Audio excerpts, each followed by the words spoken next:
C'est un procès historique qui s'est ouvert cette semaine à Auckland, en plein cœur de la baie de San Francisco. C'est, peut-on dire, le territoire naturel des géants de la tech.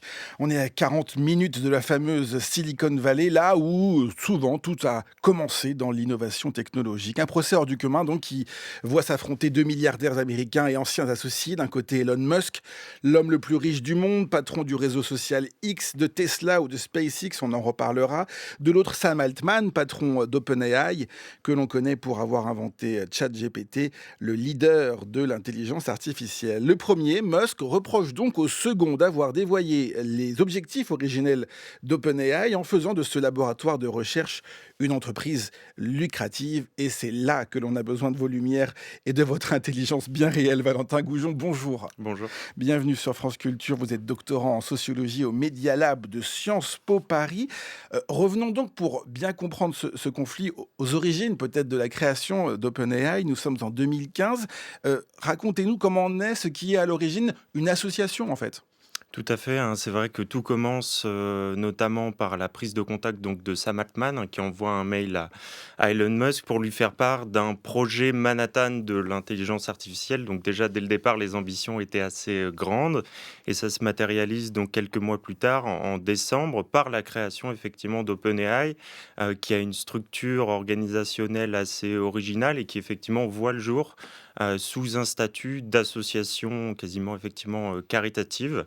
Au départ, c'est vraiment un petit laboratoire de recherche avec quelques chercheurs, mais déjà avec des ambitions assez énormes et ce qui deviendra plus tard le point de tension, cette ambition donc d'apporter l'intelligence artificielle dite générale à l'ensemble de l'humanité. En 2015, quelle est la situation, j'ai envie de dire l'état de santé? Qu'est-ce qu'on connaît de l'intelligence artificielle à ce moment-là? Oui, alors c'est une autre des raisons, de la création d'OpenAI, c'est en fait une réponse directe à, ce qui est perçu comme une prise de contrôle un peu hégémonique, de Google sur le paysage de l'intelligence artificielle, notamment suite au rachat de DeepMind en 2014. Alors DeepMind, c'était vraiment précisément le laboratoire de recherche britannique, mais aussi à l'échelle mondiale, à la pointe des recherches en intelligence artificielle et DeepMind était notamment connu et le sera aussi connu plus tard, pour ses recherches notamment sur le jeu de Go avec AlphaGo et c'est vrai que Elon Musk qui avait rencontré le CEO de DeepMind, donc Demis Hassabis,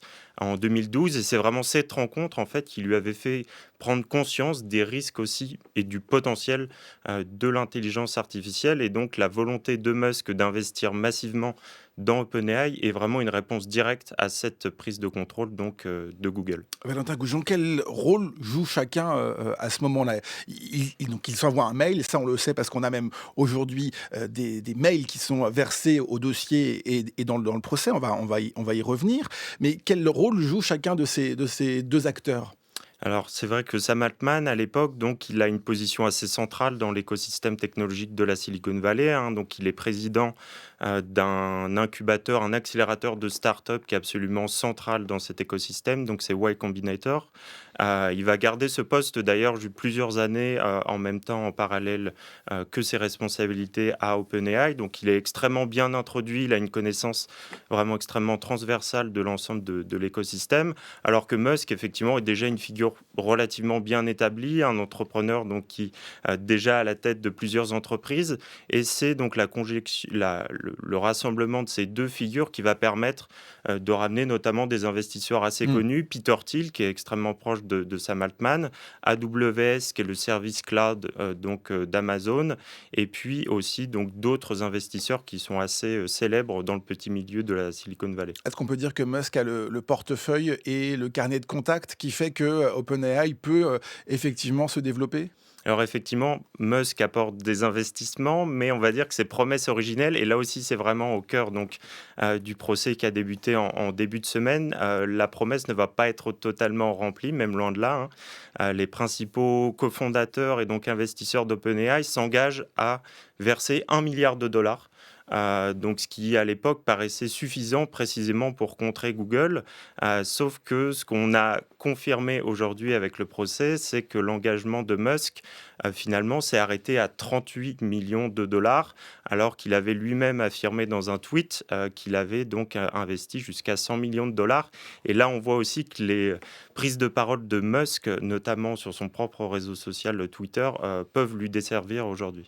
Alors justement, en 2015, ils topent, ils se disent: «Voilà, on va fonder, OpenAI et développer cette activité-là et dans un but non lucratif». C'est ça qui est important et c'est évidemment là tout le l'objet quasiment de ce procès qui s'est ouvert. Sauf qu'il a fallu que quelques mois, on peut le dire, pour que les choses se compliquent et que tout va très vite, bouger dans ce secteur et dès 2018, l'objectif, d'OpenAI va être modifié. Il faut de plus en plus d'argent pour développer cette activité-là et c'est à ce moment-là peut-être que les routes divergent en quelque sorte? Complètement. Alors déjà en 2017, en fait, Musk et Altman se rendent compte que si précisément OpenAI veut atteindre cette mission, hein, c'est-à-dire celle d'une IA générale qui soit au bénéfice de toute l'humanité, on va avoir besoin de financement, on va avoir besoin d'investissement.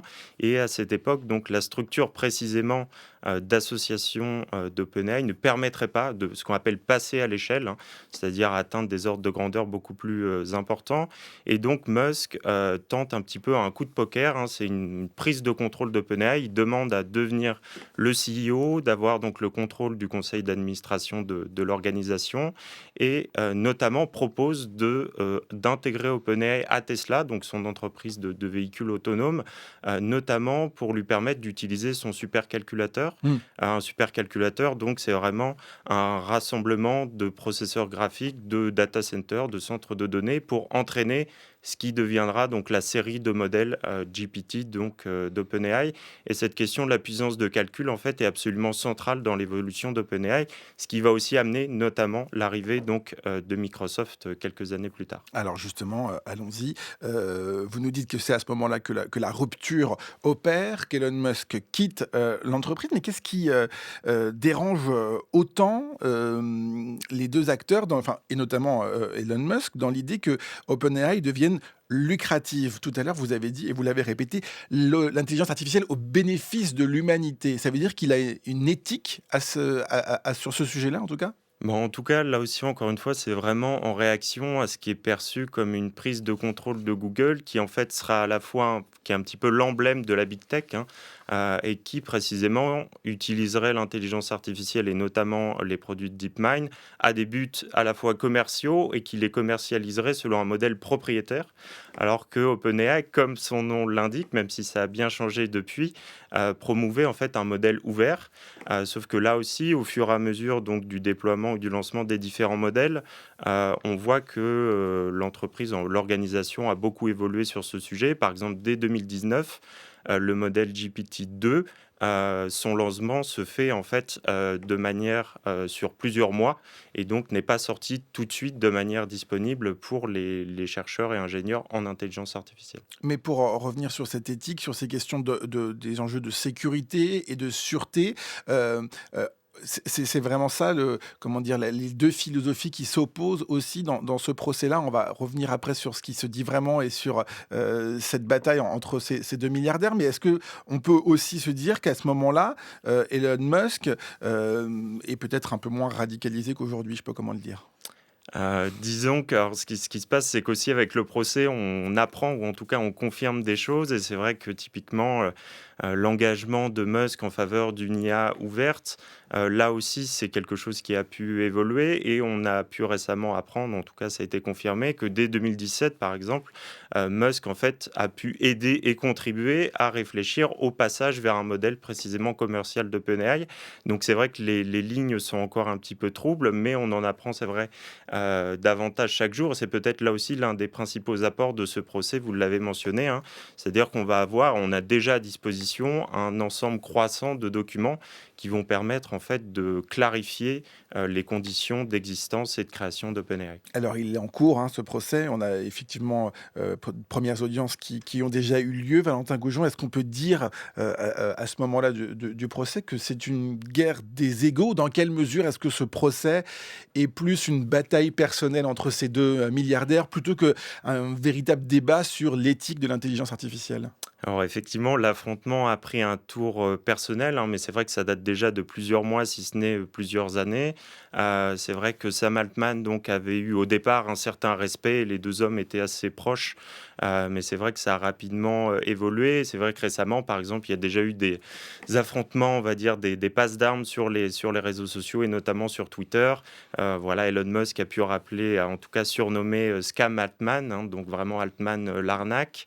Alors que là aussi, Altman et aussi toute l'équipe d'OpenAI a pu, par exemple, tenter de mettre en évidence certains points de la personnalité de Musk, que ce soit, par exemple, sa consommation de drogue et notamment de kétamine à certains moments, ou alors, par exemple, sa relation aussi avec donc une de ses compagnes qui était au sein du conseil d'administration d'OpenAI et en fait qui servait un petit peu de messager entre les deux hommes.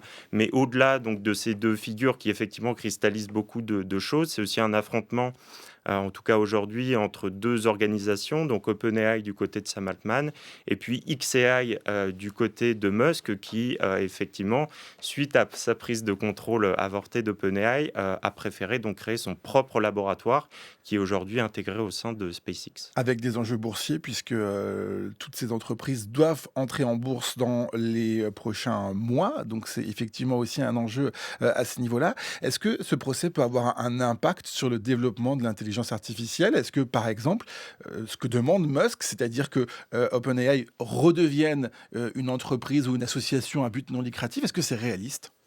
Oui, alors peut-être déjà pour préciser effectivement un peu les conditions du procès, c'est vrai que donc ça le Musk en fait attaque en justice en 2024, en février, quelques jours avant l'examen donc de sa plainte, finalement il l'abandonne avant de la rouvrir, en novembre et donc c'est vraiment cette plainte de novembre qui aujourd'hui, arrive en procès et donc les 2 principaux points, il y avait 26 chefs d'accusation, il en a retiré 2 qui étaient liés à la fraude et aujourd'hui il en reste plus que 2.